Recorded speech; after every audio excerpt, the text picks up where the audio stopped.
समर्थांची मूर्ती पुनरपि जगी प्रगटली, जनोद्धारासाठी सतत फिरली मेदिनीतली.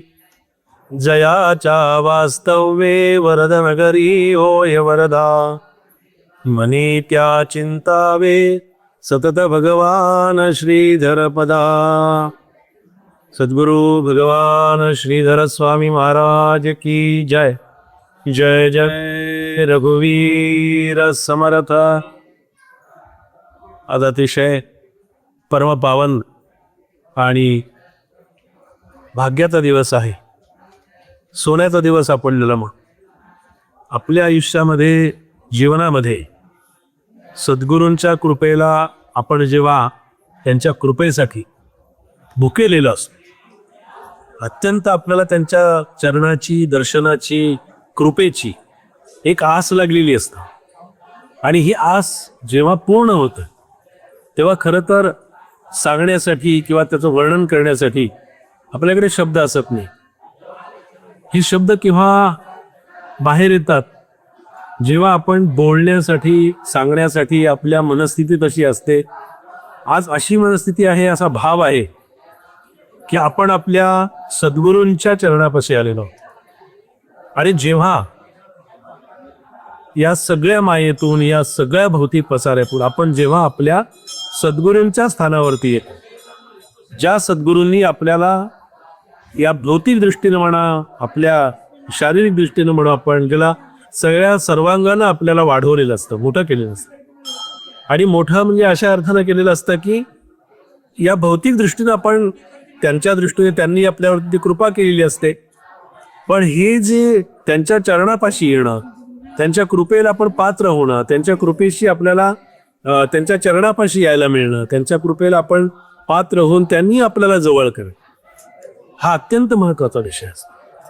इच्छा सगळ्यांचीच असते, पण ती इच्छा जेव्हा पूर्ण होते तेव्हा त्या पूर्णत्वाचा आनंद आणि त्या पूर्णत्वाची प्रचिती वेगळी असते.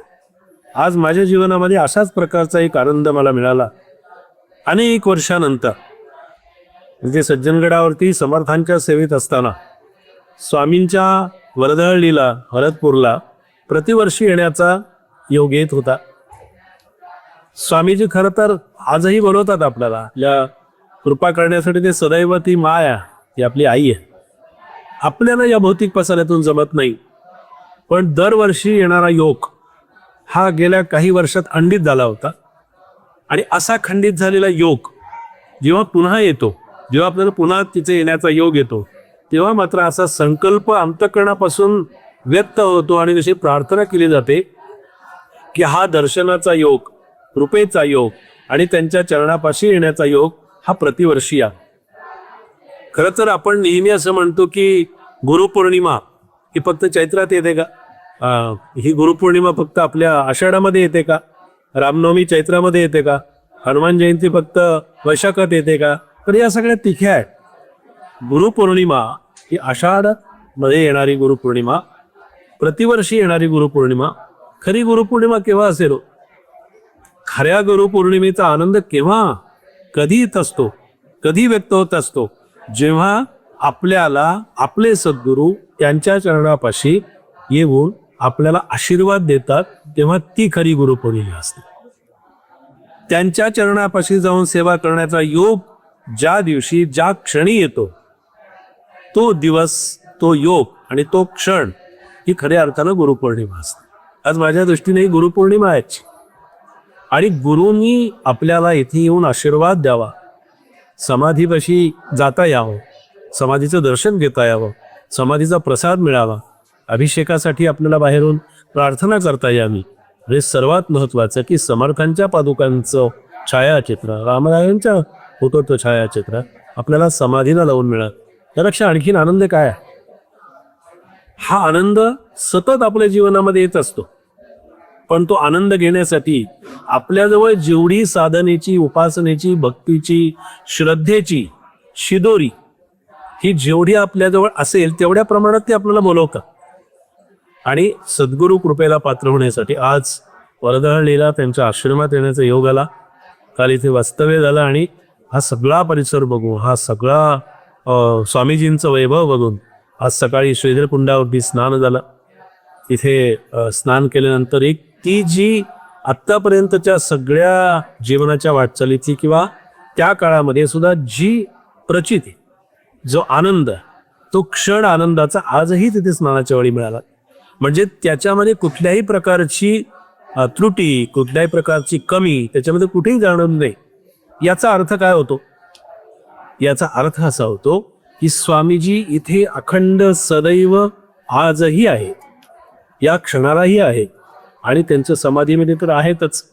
समाधी पाहता समाधान होते, अशा प्रकारचं समाधी स्थानाचं वैभव हे अत्यंत वेगळं असतं.